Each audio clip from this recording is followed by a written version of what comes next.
These mini raspberry cheesecakes are not only adorable, they're delicious and not too difficult to make either.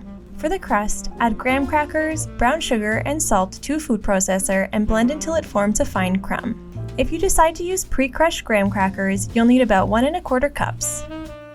Add the crumbled graham crackers and sugar to a bowl, then pour in melted, unsalted butter.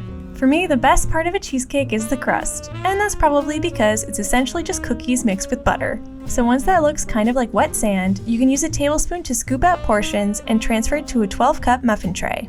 Now you need to use something relatively thin with a flat bottom to press the crust into the molds. For us, the end of this metal whisk worked perfectly.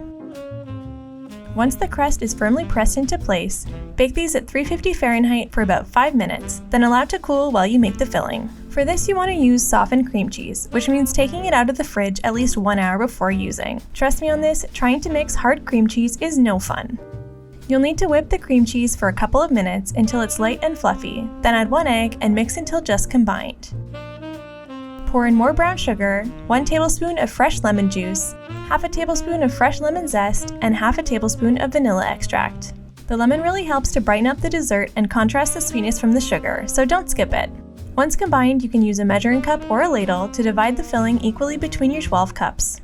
This now needs to bake in a preheated 350-degree oven for between 15 and 20 minutes.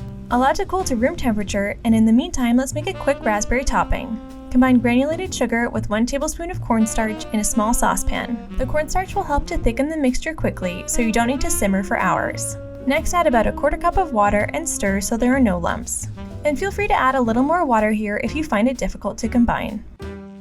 Finally, add your raspberries. We used frozen, but you can also use fresh if you prefer. And now all you need to do is stir everything together and bring it up to a boil. After about 5 minutes of occasional stirring, the raspberries will break down and the mixture will thicken.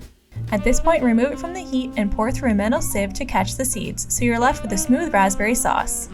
It's best to use a rubber spatula to press the mixture through, since it's quite thick. Divide the topping evenly over the cool cheesecakes, then chill in the fridge for 4 hours or overnight until set.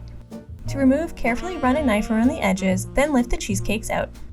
Top with fresh raspberries and powdered sugar for an extra hint of sophistication, then enjoy.